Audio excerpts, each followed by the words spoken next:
not fighting for your client. And that's a lot of times where it goes south. So it's so important to make sure at all points in the transaction, the client feels like you have their back, that you're on their side, and that you're fighting for them, regardless of what's actually happening. Because if they don't feel like you have their back, they're not going to work with you again. That's probably the number one way to lose somebody when you go through, a negotiation that ends up in a cancellation, is that the client feel like you had their back.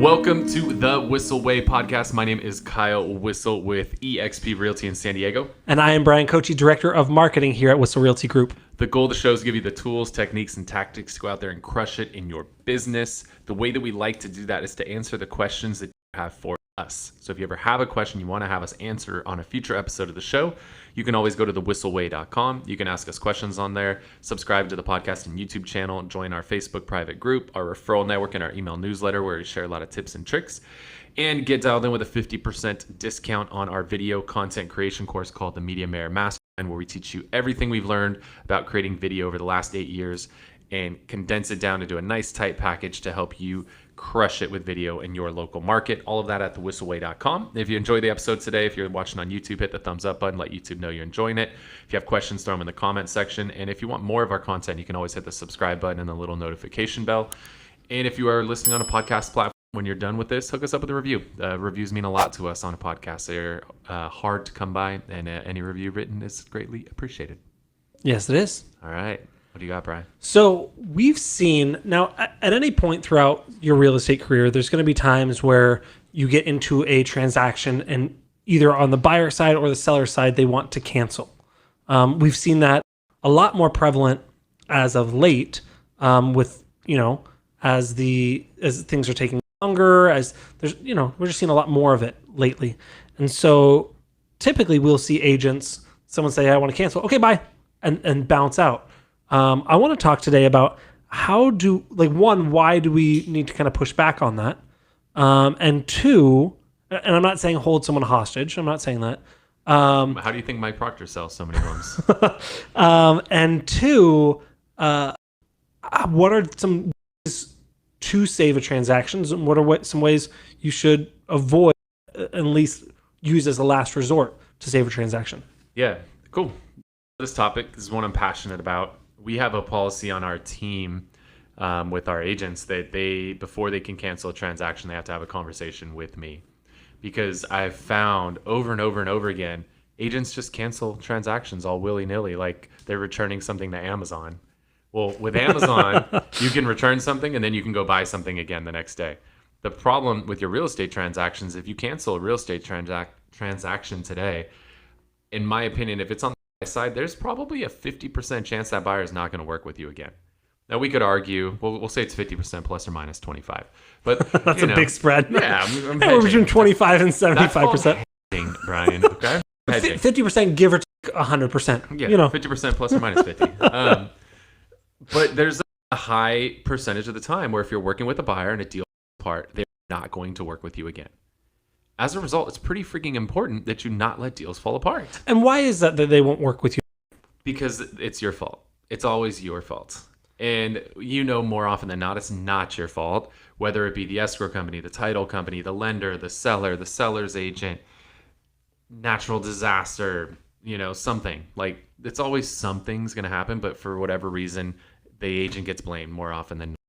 We get the big successes and win the big celebrations, right? Like escrow doesn't get the big celebration. None of those other people get the big celebration. We do. We get to hand these pop bottles, celebrate. Nobody else gets that. So to the victor goes the spoils. I think there's a term that might fit there. But we get to have that big event when it closes, and other people don't have that. So we just seem to get blamed for it because we're the person who gets to ultimately hand those keys over. So I think people far too often give up on transactions, assuming like, oh, fine, we'll cancel this, we'll find another one. Like, there may not be another one. 50% of the time, this doesn't happen, plus or minus 25. So, that they may not want to work with you again. Even though you did everything perfect, everything in your power to do a good job, they just may not want to work with you again. Makes sense. It just happens. So you got to find ways to keep transactions together. Now on the sell side, it's not the same, but it's becoming a little more risky. Like 6 months ago, if you canceled with one buyer, there was 20 other buyers waiting in the wings. Like you cancel with a buyer today, there might be nobody. And now people are going to see you as like spoiled goods because, whoa, it fell escrow. There must be something wrong with the house. Now it's harder to attract buyers. So there's no telling that you're going to find another buyer. And especially as prices are dropping, you might not get an offer that high again. Yep. And so now you end up with a seller who doesn't like you. Now you might get fired. So you could lose that listing, one, because you find a buyer within the time that's left on your agreement with the seller.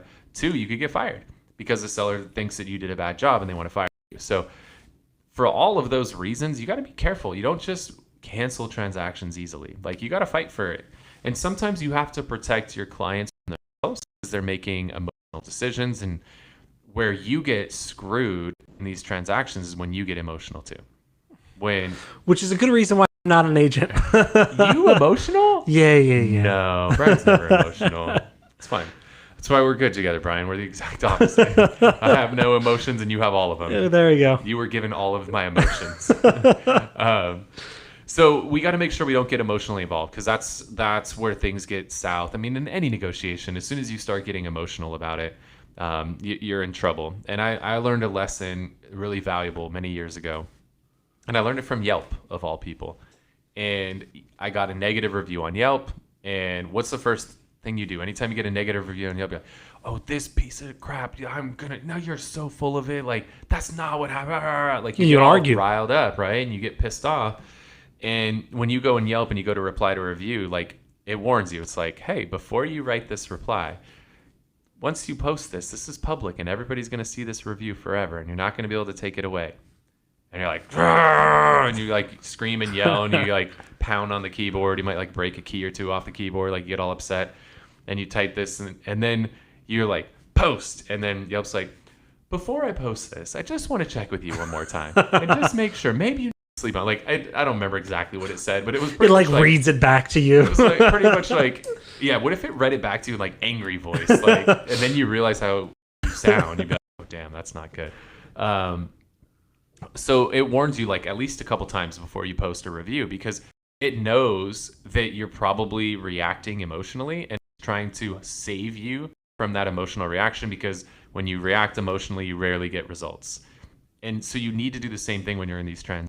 When something does go south, something's not right, you have to stay unemotional about it and you're going to end up getting a lot better result at the end of the day. Oh, so you said 50% of the time they won't work with you again, plus or minus 25%. Let's say we can't save the deal, right? And we'll get how to save the deal. Let's say we can't. What are some things we can do to help them,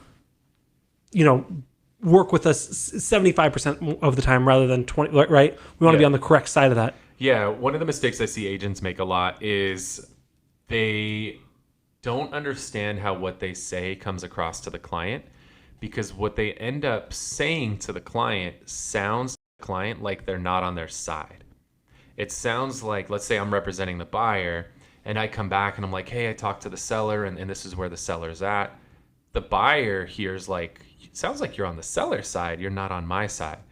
And so it's really important to make sure that even if a deal is going to cancel, like the buyer or whichever party you're representing feels like you were fighting for them, that you were going to bat for them, that you had their back.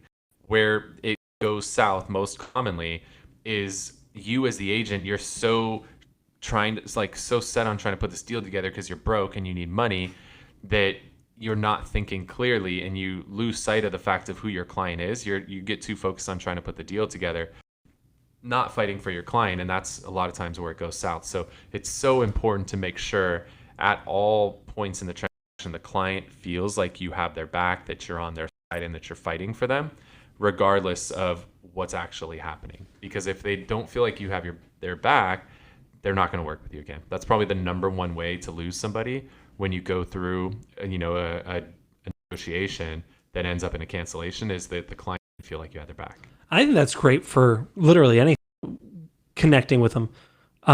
What about, do you ever, or do you recommend like prepping your clients that, hey, cancellations are common. It may happen. This is what we'll do. Like, I know there's always kind of this, hey, we're in escrow, congratulations, but don't get your hopes up, but also get your hopes up, but don't, like, there's that weird balance you have to play there.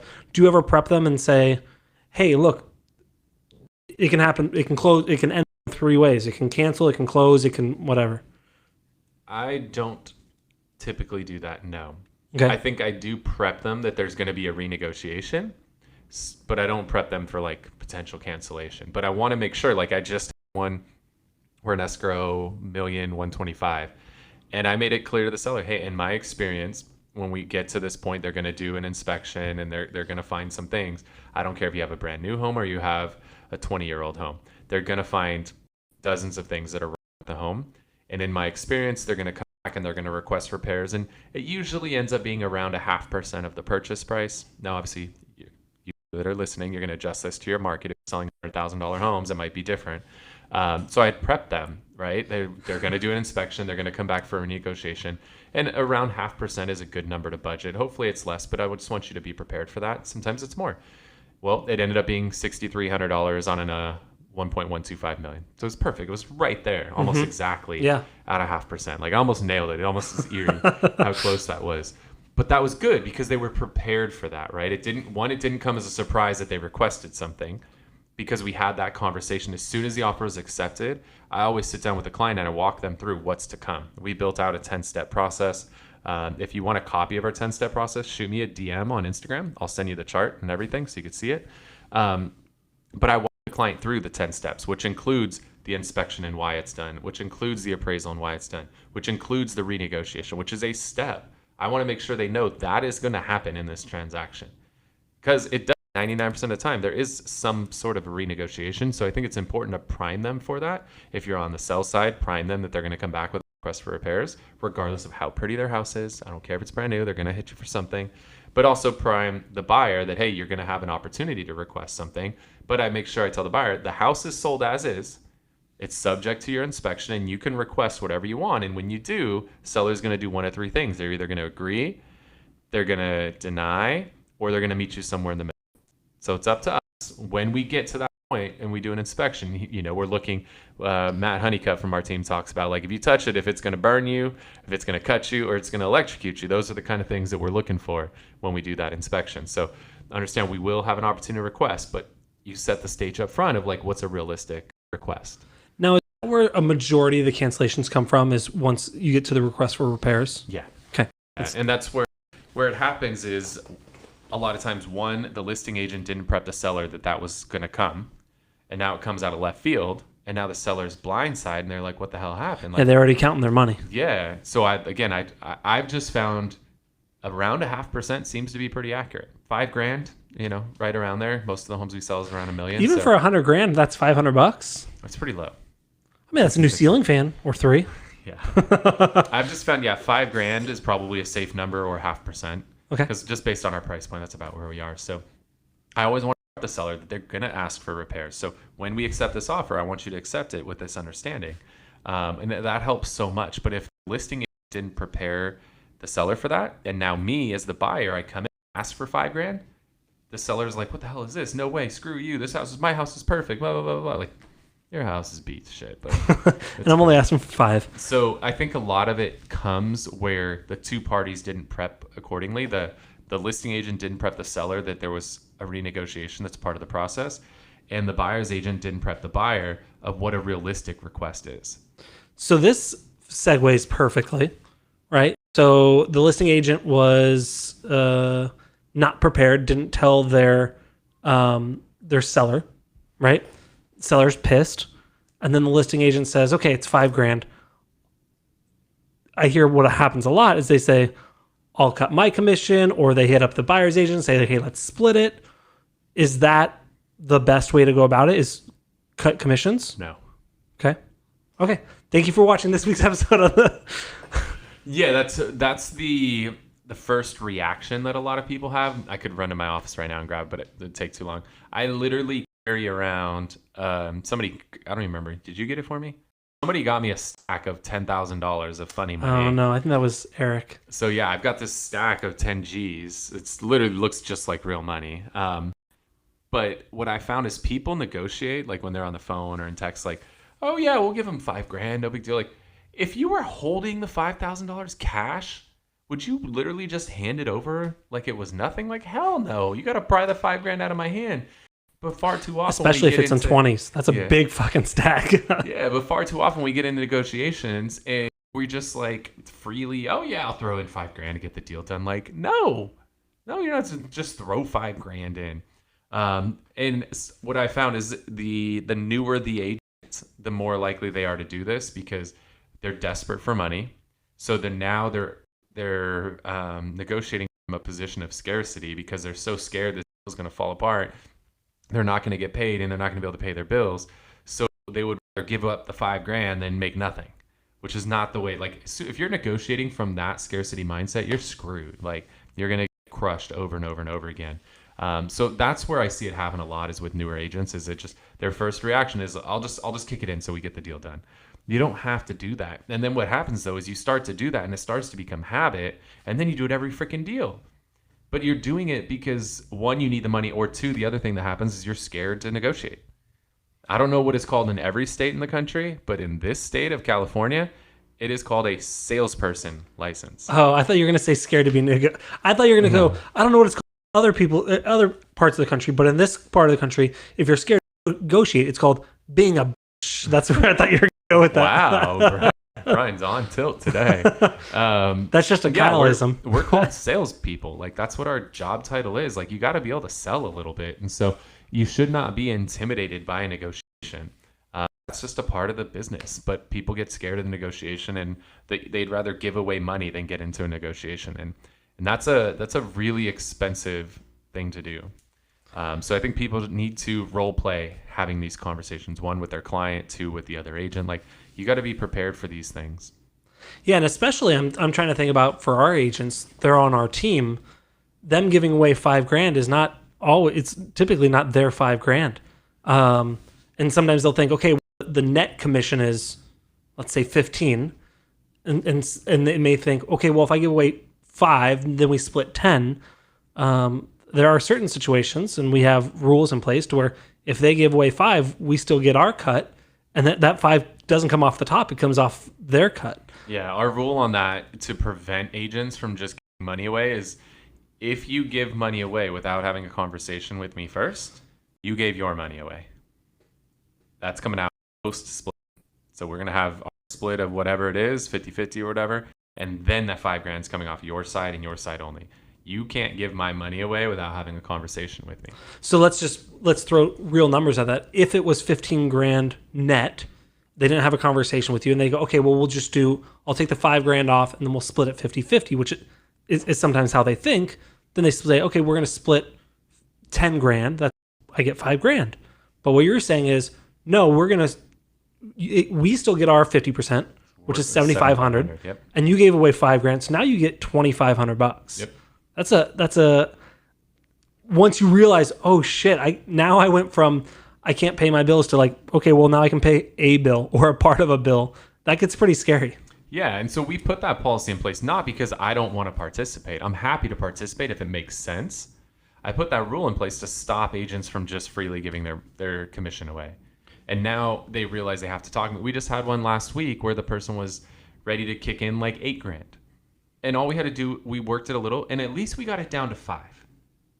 And she brought me in, so it's coming off the top as opposed to off the bottom. So in reality, she was literally about to give $8,000 away of her own money. And now she's giving $2,500 away of her money because we worked on it. We ultimately got $3 extra out of the seller. That's great. Like, that's $3,000 that she saved just because we had some conversations and went back and forth 1 or 2 times. It's more than 3 because went from 8 for to her, yeah. But at the end of the day, for the company, it still was a $3,000 savings. That's a lot of money. Again, if you're holding $3,000, that's a lot.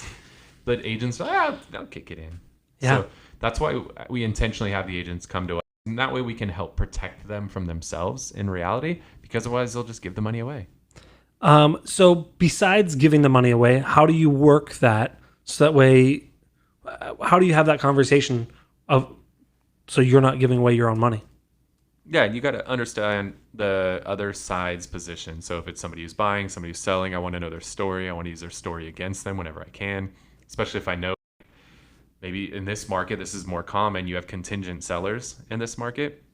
So if I'm buying somebody's home and I know that they were selling contingent on selling that home to buy the next home, and I know they already have the next home tied up, they can't afford to lose me, right? If they lose me, they lose the next home.